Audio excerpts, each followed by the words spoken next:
पाकिस्तान के chief of army staff Asim Munir ने एक तकरीब के दौरान बहुत बड़ी स्टेटमेंट दी है। हम उस स्टेटमेंट पर गौर करेंगे और देखेंगे कि इस तकरीब का एजेंडा क्या था, ये क्यों तकरीब मुनक्किद हो रही थी और आर्मी चीफ ने इसमें मज़ीद और क्या बातें कही हैं। काफ़ी इंटरेस्टिंग बातें कही हैं जिससे पता लगता है कि पाकिस्तान की इस्टेब्लिशमेंट की इस वक्त क्या थिंकिंग है। हम जानने की कोशिश करेंगे। जो सबसे उनका एक की स्टेटमेंट था वो ये था, उन्होंने कहा कि जो कंप्लीट इंडिपेंडेंस है वो बेहतर इकॉनमी के बग़ैर नहीं हो सकती, उसको अचीव नहीं किया जा सकता। यानी जो आपकी शायद उनका इशारा पाकिस्तान की फॉरेन पॉलिसी की तरफ था कि आप उसमें कंप्लीट इंडिपेंडेंस हासिल नहीं कर सकते, यानी आज़ादी, जब तक आपकी मईशत बेहतर नहीं हो जाती। और इसलिए उन्होंने कहा कि हम काम कर रहे हैं पाकिस्तान की मईशत को बेहतर करने के लिए। हमारे साथ और भी दूसरे स्टेक होल्डर्स हैं और हम मिलकर पाकिस्तान को बहरानों से निकाल लेंगे। अब बात करते हैं कि ये इवेंट क्या था और मज़ीद उसमें क्या उन्होंने स्टेटमेंट्स दी हैं। ये जो इवेंट था ये ग्रीन पाकिस्तान इनिशिएटिव कॉन्फ्रेंस थी, जो ज़राअत के हवाले से पाकिस्तान में इनकलाब बपा करना चाहती है और इसमें आर्मी भी अपना एक रोल प्ले करना चाहती है। बेसिकली एक बहुत बड़ी ज़मीन है पंजाब में और दूसरे रीजन्स में, ज़्यादातर ये पंजाब में है। तकरीबन 4.4 मिलियन एकड़ यानी 44 लाख एकड़ की लैंड है पूरी कंट्री में। यहाँ पर नए सिरे से ज़राअत को ये रेवोल्यूशनाइज करना चाहती है पाकिस्तान की स्टेट आर्मी की मदद से, और इसमें एग्रीकल्चर के लिए बहुत से मौके पैदा करना चाहती है। और इससे पाकिस्तान अगले 5 सालों में तकरीबन $40 बिलियन का रेवेन्यू कमाना चाहता है। और इसमें जो मॉडर्न टेक्नोलॉजी और मॉडर्न फार्मिंग के लिए दूसरे जो कंट्रीज़ हैं उनको भी इन्वेस्टमेंट के लिए इनवाइट किया जाएगा, स्पेशली अरब कंट्रीज़ को। और ये भी SIFC से इंटीग्रेटेड होगा। SIFC special investment facilitation council, जो कि आर्मी और जो सिविलियन इदारे हैं उन्होंने मिलकर एक चैनल बनाया है कि जितनी भी आपकी अरब कंट्रीज़ से इन्वेस्टमेंट होगी उनको वन विंडो के तहत फैसिलिटेट किया जाएगा और जो ब्यूरोक्रेटिक हर्डल्स हैं उनको बाईपास करके ये इन्वेस्टमेंट ली जाएगी ताकि फ़ॉरेन इन्वेस्टर्स को फैसिलिटेट किया जाए और पाकिस्तान में ज़राअत, माइनिंग और एनर्जी के शोबों में तरक्की हासिल की जाए। तो ये जो कॉन्फ्रेंस थी ये ग्रीन पाकिस्तान इनिशिएटिव के तहत थी, यानी पाकिस्तान में ज़राअत के इनकलाब के हवाले से, और उसमें आर्मी चीफ़ ने अपने ख़यालात का इजहार किया है और उन्होंने कहा कि हम इसमें ज़राअत में काफ़ी ज़्यादा अचीवमेंट्स करना चाहते हैं। $40 बिलियन का जो रेवेन्यू अगले 5 साल में वो कमाना चाहते हैं और इसमें तकरीबन 40 लाख के करीब रोज़गार के नए मौके भी पैदा किए जाएंगे, यानी 4 मिलियन जॉब्स क्रिएट की जाएंगी इस पूरे इनिशिएटिव के तहत।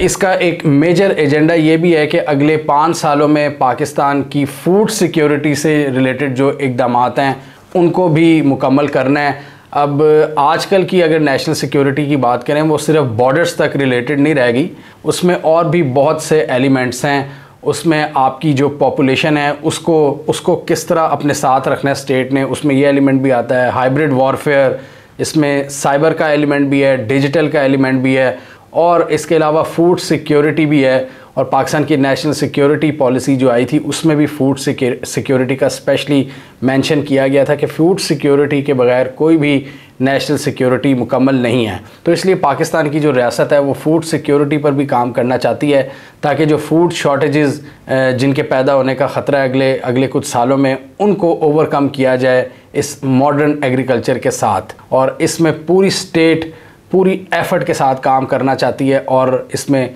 रेवेन्यूज़ भी ये हासिल करना चाहते हैं। यानी एक तो फूड सिक्योरिटी पर भी काबू पा लिया जाए और दूसरा इससे रेवेन्यू भी जनरेट किया जाए। और उन्होंने कहा कि हम इस मकसद में कामयाब होंगे और जो मुल्क दुश्मन कुव्वतें हैं जो हमें नाकाम करना चाहती हैं वो अल्लाह के फजल व करम से नाकाम होंगी, क्योंकि हमारे इरादे बहुत पुख्ता हैं। और इसके अलावा उन्होंने तनकीद की सोशल मीडिया पे, उन्होंने कहा सोशल मीडिया ट्रोल्स, इस तरह करके उन्होंने मुखातिब किया कि जो ट्रोल्स हैं या ऐसे लोग जो एंटी स्टेट एक्टिविटीज़ में मुलविस हैं, जो अपनी स्टेट के ख़िलाफ़ प्रोपेगेंडा करते रहते हैं, उनसे मुल्क को बचाना होगा।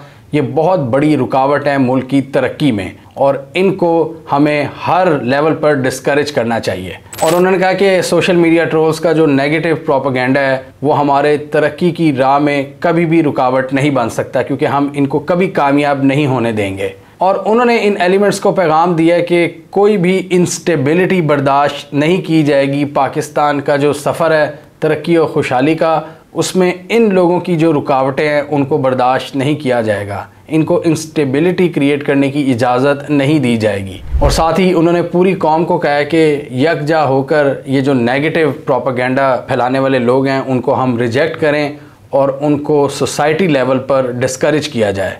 SIFC के तहत हम देख रहे हैं कि मिलिट्री का स्पेशल फोकस है एग्रीकल्चर की तरफ और एग्रीकल्चर फर्स्ट पॉलिसी भी इन्होंने अपनाई है, क्योंकि नो डाउट पाकिस्तान एक एग्रीकल्चरल कंट्री है। वो कहते हैं ना, बैक टू बेसिक्स बाज़ औक़ात आपकी बहुत से मसाइल को हल कर देता है। और अगर इस इनिशिएटिव में पाकिस्तान कामयाब हो जाता है तो पाकिस्तान को बहुत ज़्यादा फ़ायदा होगा नई फसलें उगाने में, फूड सिक्योरिटी को मैनेज करने में और जो खुराक के दूसरे मसाइल हैं उनको अचीव करने में।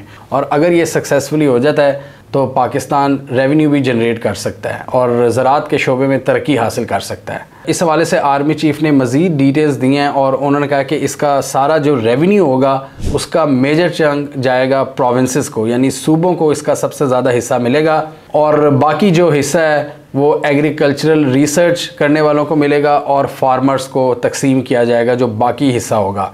और सबसे ज़्यादा सूबों को एलोकेट किया जाएगा जिस सूबे में जितनी ज़्यादा पैदावार होगी। और इसके अलावा आर्मी चीफ़ ने बात की जो दूसरे माफियाज़ हैं उनको डिसमेंटल करने के हवाले से। जैसा कि हम देख रहे हैं कि ये जब निगरान हुकूमत आई थी काकड़ की, उस दौरान ही इन्होंने मिलिट्री के साथ काफ़ी काम किया था। ये जो इलीगल स्मगलिंग है, डॉलर्स की होर्डिंग है, बिजली चोरी और दूसरे ऐसे करप्शन में मुलविस जो लोग थे उनके ख़िलाफ़ काफ़ी सख्त कार्रवाई की गई थी। और उसका हमने उसका एक आउटकम भी देखा है कि पाकिस्तान की जो इकॉनमी कुछ अरसे से स्टेबलाइजेशन की तरफ है। स्टॉक मार्केट भी ऊपर जा रही है और डॉलर का जो रेट है वो काफ़ी हद तक मेंटेन है। जो डॉलर 300 के करीब जा रहा था वो काफ़ी अरसे से 278 280 के करीब है। इसके अलावा स्टेट बैंक में जो डॉलर्स की हालत है वो भी कदरे बेहतर है, क्योंकि ये जो स्मगल कर रहे थे लोग डॉलर्स को, उस पर भी काफ़ी हद तक काबू पाया गया है और बहुत से लोगों के ख़िलाफ़ एक्शन लिया गया है। और इसमें आर्मी कह रही है कि हम हर लेवल पर गवर्नमेंट के साथ खड़े हैं और इनका पीछा करने में हुकूमत के साथ खड़े हैं। हम हुकूमत का हर लेवल पर साथ देंगे। और इसके अलावा एग्रीकल्चरल मॉल्स भी खोले जाएंगे ताकि फार्मर्स को डायरेक्ट वहाँ से फैसिलिटेशन मिले, उनको वहाँ पे सस्ती खादें, सस्ते बीज मिल सकें ताकि वो अपने काम में ज़्यादा एफिशिएंसी ला सकें। हमें कमेंट सेक्शन में बताइए आपके ख्याल में आप आर्मी चीफ़ के इस बयान से मुत्तफ़िक हैं जिसमें इन्होंने कहा है कि इकॉनमी को बेहतर किए बगैर आप कंप्लीट इंडिपेंडेंस हासिल नहीं कर सकते। कमेंट कीजिए। इसके अलावा हमारा यूट्यूब चैनल सब्सक्राइब कर लो, साथ ही वो बेल आइकॉन भी दबा लें ताकि वो स्टोरीज़ दुनिया भर से और पाकिस्तान से जिनकी मेन स्ट्रीम मीडिया पर प्रॉपर कवरेज नहीं होती हमारे प्लेटफॉर्म के थ्रू आप तक टाइम पर पहुँच जाएँ।